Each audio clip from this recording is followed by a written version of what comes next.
ದೇವರ ಅತಿ ಪರಿಶುದ್ಧವಾದ ನಮಕ್ಕೆ ಮಹಿಮೆ ಆಗಲಿ. ಕ್ರಿಸ್ತನ ಮೂಲಕವಾಗಿ ದೇವರ ಲೋಕಕ್ಕೆ ಮತ್ತೊಂದು ಹೊಸ ಮುಂಜಾನೆಯನ್ನು ದಯಪಾಲಿಸಿದ್ದಾರೆ. ಹಾಗಾಗಿ ನಾವು ದೇವರಿಗೆ ಕೃತಜ್ಞತ ಹೃದಯ ಉಳ್ಳವರಾಗಿರೋಣ. ಈ ದಿನದ ಧ್ಯಾನ ದೇವರ ವಾಕ್ಯ ಕೀರ್ತನೆಗಳ ಭಾಗ 2ನೇ ಅಧ್ಯಾಯ 8ನೇ ವಾಕ್ಯ.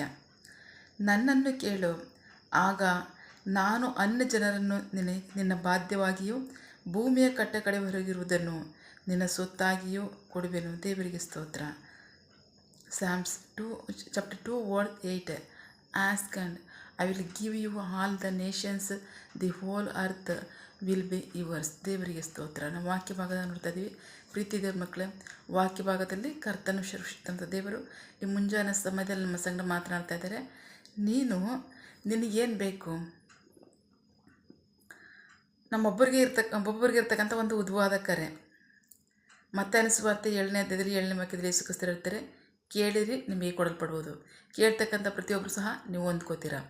ಬೇಡಿರಿ ನಿಮಗೆ ಕೊಡಲ್ಪಡ್ಬೋದು. ಬೇಡ್ತಕ್ಕಂಥ ಪ್ರತಿಯೊಬ್ಬರು ಸಹ ನೀವು ಹೊಂದ್ಕೋತೀರ. ಏನು ಬೇಕು ನಿಮಗೆ? ಆಶೀರ್ವಾದ ಬೇಕಾ? ಆರೋಗ್ಯ ಬೇಕಾ? ಅಷ್ಟು ಮಾತ್ರ ಅಲ್ಲ, ರಾಜ್ಯ ಬೇಕಾ? ಬಲ ಬೇಕಾ? ಅಧಿಕಾರ ಬೇಕಾ? ಆಳ್ವಿಕೆ ಬೇಕಾ? ನಿಮಗೇನು ಬೇಕು? ಸಮಾಧಾನ ಬೇಕಾ? ನಿಮಗೇನು ಬೇಕು? ನನ್ನನ್ನು ಕೇಳಿದ್ರೆ ನೀವು ಹೊಂದ್ಕೋತೀರ. ದೇವರಿಗೆ ಸ್ತೋತ್ರ. ಹೇಗೆ ಅಂತ ನಮಗೆ ವಾಕ್ಯ ಭಾಗ ಹೇಳ್ಕೊಡುತ್ತೆ. ಎಫೆಸದವರಿಗೆ ಬರೆದ ಪತ್ರಿಕೆ 1ನೇ ಅಧ್ಯಾಯದಲ್ಲಿ 3-4ನೇ ವಾಕ್ಯ.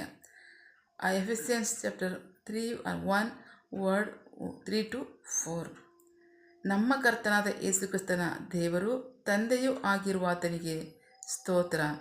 ಆತನು ಕ್ರಿಸ್ತನಲ್ಲಿ ಪರಲೋಕದ ಎಲ್ಲ ಆಶೀರ್ವಾದಗಳಿಂದ ನಮ್ಮನ್ನು ಆಶೀರ್ವದಿಸಿದ್ದಾನೆ. ನಾವು ಪ್ರೀತಿಯಲ್ಲಿಯೂ ಆತನ ಮುಂದೆ ಪರಿಶುದ್ಧರಾಗಿಯೂ ನಿರ್ದೋಷಿಗಳಾಗಿಯೂ ಆಗಿರಬೇಕೆಂದು ಆತನ ಲೋಕದ ಅಸ್ತಿವಾರಕ್ಕೆ ಮುಂಚೆ ನಮ್ಮನ್ನು ಕ್ರಿಸ್ತನಲ್ಲಿ ಆರಿಸಿಕೊಂಡಿದ್ದಾನೆ. ದೇವರಿಗೆ ಸ್ತೋತ್ರ. ಪ್ರೀತಿ ದೇವ್ರ ಮಕ್ಕಳೇ, ಮನುಷ್ಯರಂತ ನಮಗಿರ್ತಕ್ಕಂತಹ ಯಾವುದೇ ರಕ್ಷಣೆ ಆಗಲಿ, ಆಶೀರ್ವಾದವಾಗಲಿ, ಬಲವಾಗಲಿ, ಜ್ಞಾನವಾಗಲಿ, ಆರೋಗ್ಯವಾಗಲಿ, ರಾಜ್ಯವಾಗಲಿ, ಬಲವಾಗಲಿ, ಐಶ್ವರ್ಯವಾಗಲಿ ಎಲ್ಲಿದೆ ಅಂತಂದರೆ ಕ್ರಿಸ್ತನಲ್ಲೇ ಸಮಸ್ತವು ಉಂಟಾಗಿರ್ತಕ್ಕಂಥದ್ದು. ಯೋಹಾನನ ಸುವಾರ್ತೆ 1ನೇ ಅಧ್ಯಾಯ 1ನೇ ವಾಕ್ಯ. ಆದಿಯಲ್ಲಿ ವಾಕ್ಯವಿತ್ತು, ವಾಕ್ಯವು ದೇವರ ಬಳಿಯಲ್ಲಿತ್ತು, ವಾಕ್ಯವು ದೇವರಾಗಿತ್ತು. ಆದಿಯಲ್ಲಿ ಉಂಟಾಗಿರುವುದರಲ್ಲಿ ಒಂದಾದರೂ ಆತನಲ್ಲದೆ ಉಂಟಾಗಿರಲಿಲ್ಲ. ದೇವರಿಗೆ ಸ್ತೋತ್ರ. ಕ್ರಿಸ್ತನಲ್ಲೇ ದೇವರು ಸಮಸ್ತವನ್ನು ಉಂಟು ಮಾಡಿದ್ದಾರೆ. ಆತನಲ್ಲೇ ಸಮಸ್ತವನ್ನು ಇಟ್ಟಿದ್ದಾರೆ.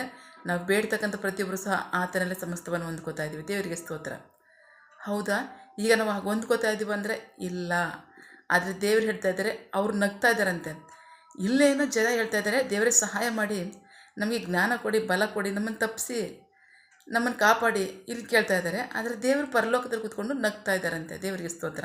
ಅವ್ರು ಹೇಳ್ತಾ ಇದ್ದಾರೆ, ನಾನು ನಗ್ತಾ ಇದ್ದೇನೆ. ಯಾಕೆ ಗೊತ್ತಾ? ಕೀರ್ತನೆ ಭಾಗ 2ನೇ ಅಧ್ಯಾಯದಲ್ಲಿ 1ನೇ ವಾಕ್ಯದಿಂದ ನೋಡೋಣ.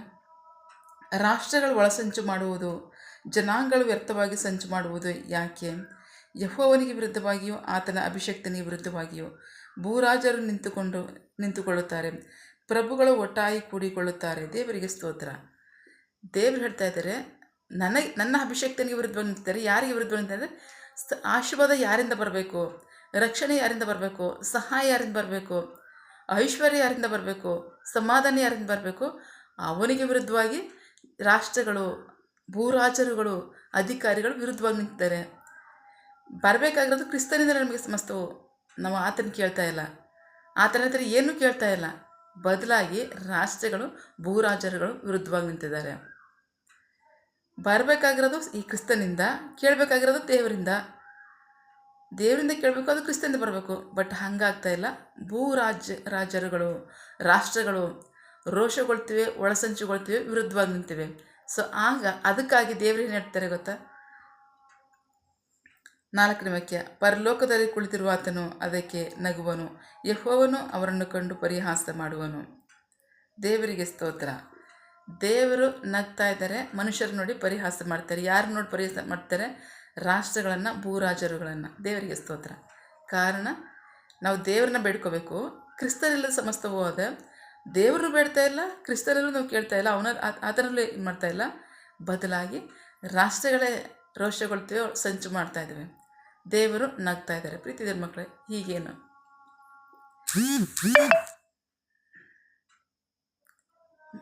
ಯೇಸು ಕ್ರಿಸ್ತರು ಹೇಳಿದ್ದಾರೆ, ವಾಸ್ತವವಾಗಿ ಮತ್ತು ಅನಿಸುವಂತೆ 7ನೇ ಅಧ್ಯಾಯದಲ್ಲಿ 7ನೇ ವಾಕ್ಯದಲ್ಲಿ, ಕೇಳಿರಿ, ಬೇಡಿರಿ, ನೀವು ಹೊಂದ್ಕೋತೀರಾ. ದೇವರಿಗೆ ಸ್ತೋತ್ರ. ಸೊಲೊಮೋನ ಅರಸನಿಗೆ ದೇವರು ಸಕಲ ವೈಭವವನ್ನು ಆ ಕಾಲದಲ್ಲಿಯೂ ಈಗಲೂ ಮುಂದೆ ನಾನು ಯಾರೂ ಕೊಡಲ್ಲ ಅಂತ ಹೇಳಿದರೆ ಅಷ್ಟು ಸಕಲ ವೈಭವವನ್ನು ಕೊಟ್ಟಿದ್ದರು. ದೇವರಿಗೆ ಸ್ತೋತ್ರ. ನೆಬೂಕದ್ನೆಚ್ಚರ ಅರಸನಿಗೆ ಯೆರೆಮೀಯ ಪ್ರವಾದಿ ಪುಸ್ತಕದಲ್ಲಿ ಹೇಳ್ತಾರೆ, ನನ್ನ ನೆಬೂಕದ್ನೆಚ್ಚರ ಅರಸನು ಅನ್ಯನು, ಅವನು ದೇವರಲ್ಲಿ ಭಯಭಕ್ತಿ ಉಳ್ಳವನಾಗಿದ್ದಕ್ಕಾಗಿ ನನ್ನ ದಾಸರಾದ ನೆಬೂಕದ್ನೆಚ್ಚರನಿಗೆ ನೊಗಕ್ಕೆ ಹೆಗಲು ಕೊಡದೇ ಇರತಕ್ಕಂಥವನು ಯಾವನೂ ಸಹ ಇರಲ್ಲ. ಅವನ ಹೆಗಲಿಗೆ ನೊಗ ಕೊಡ್ತಕ್ಕಂಥವನು ಸ್ವದೇಶದಲ್ಲೇ ವಾಸ ಮಾಡುವಂತೆ ಮಾಡ್ತೇನೆ, ಅವನು ಆಶೀರ್ವಾದವನ್ನು ಅಭಿವೃದ್ಧಿಯನ್ನು ಅಂತಾನೆ ಸಮಾಧಾನದಿಂದ ಜೀವಿಸ್ತಾನೆ ಅಂತ. ದೇವರಿಗೆ ಸ್ತೋತ್ರ. ಸೊ ಅವರೆಲ್ಲ ಅನ್ಯರಾಗಿದ್ದರು. ಆದರೆ ಸೊಲೊಮೋನ ಅರಸನು ವಿಶ್ವಾಸಿಯಾಗಿದ್ದ, ದೇವರಲ್ಲಿ ಭಯಭಕ್ತಿ ಉಳ್ಳವನಾಗಿದ್ದ, ಬೇಡ್ಕೊಂಡ ನಿಮಿತ್ತವಾಗಿ ಅವನಿಗೆ ಕೊಡಲ್ಪಡ್ತು. ದೇವರಿಗೆ ಸ್ತೋತ್ರ. ಈಗ ಏನು ನಿಮ್ಮ ಅವಶ್ಯಕತೆಗಳೇನು? ನಿಮಗೇನು ಬೇಕು? ನಿಮಗೆ ರಾಜ್ಯ ಬೇಕಾ? ಆಡಳಿತ ಬೇಕಾ? ಐಶ್ವರ್ಯ ಬೇಕಾ? ಬಲ ಬೇಕಾ? ಸಮಾಧಾನ ಬೇಕಾ? ಆಶೀರ್ವಾದ ಬೇಕಾ? ಆಯಸ್ ಬೇಕಾ? ದೇವ್ರಿಗೆ ಕೇಳ್ಕೊಳ್ರಿ. ಕ್ರಿಸ್ತನೆಲ್ಲ ಸಮಸ್ತವೂ ಇದೆ. ಬೇಡ್ತಕ್ಕಂಥ ಪ್ರತಿಯೊಬ್ಬರು ಸಹ ನೀವು ಹೊಂದ್ಕೋತೀರಾ. ಆಮೇನ್. ಪ್ರೀತಿ ಮಕ್ಕಳೇ, ನಂಬಿಗಸ್ತರಾಗಿ ದೇವರಲ್ಲಿ ಬೇಡ್ಕೊಳ್ಳೋಣ. ದೇವರು ಕೊಡ್ತಕ್ಕಂಥ ಆಶೀರ್ವಾದವನ್ನು ಹೊಂದ್ಕೊಳ್ಳೋಣ. ಆಮೇನ್. ಪ್ರಾರ್ಥಿಸಿಕೊಳ್ಳೋಣ. ಸಕಲ ಸೃಷ್ಟಿಕರ್ತನೆ, ಸರ್ವಾಧಿಕಾರಿಯೇ, ಸಾರ್ವಭೌಮನೇ, ಉನ್ನತನೇ, ಮಹೋನ್ನತನೇ, ಮಹಾಪರಿಶುದ್ಧನೇ, ಪ್ರೀತಿ ಸ್ವರೂಪನೇ, ನೀತಿವಂತನೇ, ಅಧಿಪತಿಯೇ, ಸೇನಾಧೀಶ್ವರನೇ, ಇರುವಾತನೇ, ಸರ್ವವ್ಯಾಪಿಯೇ ಸಪ ಇದರ ವಾಕ್ಯಗಳ ಮೂಲಕವಾಗಿ ನಮ್ಮ ಸಂಘ ಮಾತಾಡಿದಂಥ ನಿಮ್ಮ ಪ್ರೀತಿಗಾಗಿ, ನಂಬಿಗಸ್ತಿಗಾಗಿ ನಿಮಗೆ ಸ್ತೋತ್ರ. ಈ ಮುಂಜಾನೆ ಸಮಯದಲ್ಲಿ ನಮ್ಮ ಸಂಘ ಮಾತನಾಡ್ತಾ ಇದ್ದೀರಾ. ನೀವು ಬೇಡ್ಕೊಳ್ರಿ, ನಾನು ನಿಮಗೆ ಕೊಡ್ತೇನೆ. ಹೇಗೆ ನಿಮಗೆ ನೀವು ನನ್ನನ್ನು ಕೇಳ್ಕೊಳ್ರಿ, ಆಗ ನಾನು ಅನ್ಯ ಜನರನ್ನು ಬಾಧ್ಯರನ್ನು ಕೊಡ್ತೀನಿ. ಭೂಮಿಯ ಕಟ್ಟಕಡೆಗೆ ನಿಮ್ಗೆ ಸ್ವತ್ತು ಬೇಕಾ? ನನ್ನ ಕೇಳ್ಕೊಳ್ರಿ, ನಾನು ಕೊಡ್ತೀನಿ ಅಂತ ಹೇಳ್ತಾರೆ. ಅಷ್ಟು ಮಾತ್ರ ಅಲ್ಲ, ಸಮಸ್ತವು ನಿಮ್ಮಲ್ಲಿದೆ. ನಾವು ಬೇಡದಾದರೆ ಪ್ರತಿಯೊಬ್ಬರು ಸಹ ಅದನ್ನು ಹೊಂದ್ಕೋತೀವಿ. ಆಮೇಲೆ ಹಾಗಾಗಿ ನಂಬಿಗಸ್ತರಾಗಿ ವಿಧೇಯರಾಗ್ತೀವಪ್ಪ. ನಮ್ಮ ಅವಶ್ಯಕತೆಗಳನ್ನು ನಿಮಗೆ ಒಪ್ಪಿಸ್ಕೊಳ್ತೀವಿ. ನೀವು ನಮಗೆ ತಕ್ಕ ಕಾಲದಲ್ಲಿ ನಮಗೆ ಅದನ್ನು ದಯಪಾಲಿಸಿ. ನಿಮಗೆ ಮಹಿಮೆಯಾಗಲಿ, ನಮಗೆ ಆಶೀರ್ವಾದ, ರಕ್ಷಣೆ ಉಂಟಾಗಲಿ. ಪ್ರಾರ್ಥನೆ ಕೇಳಿದ ಪ್ರೀತಿಗಾಗಿ ನಿಮಗೆ ಸ್ತೋತ್ರ. ಆಮೇಲೆ ನಿನ್ನ ಜನರು ಕೈ ಮಾಡ್ತಕ್ಕಂಥ ಕೆಲಸವನ್ನು ಆಶೀರ್ವದಿಸು. ಅವರ ಅವಶ್ಯಕತೆಗಳನ್ನ, ಅಗತ್ಯಗಳನ್ನ ಪೂರೈಸು, ಕೊರತೆಗಳನ್ನ ನೀಗಿಸು. ಆಮೇಲೆ ಯಾವ ಕಾರ್ಯದಲ್ಲಿ ಅವರು ನಿರೀಕ್ಷೆ ಒಳಗಾಗಿದ್ದಾರೆ ಆ ಕಾರ್ಯದಲ್ಲಿ ತಕ್ಕ ಸಮಯದಲ್ಲಿ ನಿಮ್ಮ ಚಿತ್ತಾನುಸಾರವಾಗಿ ಅದನ್ನು ಹೊಂದಿಕೊಳ್ಳಿ. ಆಮೇಲೆ ನೀವು ಹಾಗೆ ಮಾಡೋ ಪ್ರೀತಿಗಾಗಿ, ನಂಬಿಗಸ್ತಿಗೆ ನಿಮಗೆ ಸ್ತೋತ್ರ. ನಮ್ಮ ಪ್ರಾರ್ಥನೆಯನ್ನು ಕೇಳುತ್ತೀರಾ, ಅದರಂತೆ ನಡೆಸ್ತಿರೋದಕ್ಕಾಗಿ ಸ್ತೋತ್ರ. ಆಮೇಲೆ ನಮ್ಮ ಪ್ರಾರ್ಥನೆಯನ್ನು ನಮ್ಮ ರಕ್ಷಕನಾಂತ ಯೇಸು ಕ್ರಿಸ್ತರ ಅತಿ ಪರಿಶುದ್ಧವಾದ ನಾಮದಲ್ಲಿ ಪ್ರಾರ್ಥಿಸಿ ನಿಮ್ಮ ಪಾದಗಳು ಸಲ್ಲಿಸಿ ನಾವು ಬೇಡುವಂದಿದ್ದೇವೆ ನಮ್ಮ ಜೀವಗಳ ತಂದೆ. Amen. God bless you all. ದೇವರು ತಾನೇ ಅದನ್ನು ವಾಕ್ಯಗಳ ಮೂಲಕವಾಗಿ ನಮ್ಮ ಸಂಗಡ ಮಾತನಾಡಿದ್ದಾರೆ, ನಮ್ಮನ್ನು ಆಶೀರ್ವದಿಸಿದ್ದಾರೆ. ಆಮೇನ್. All the best.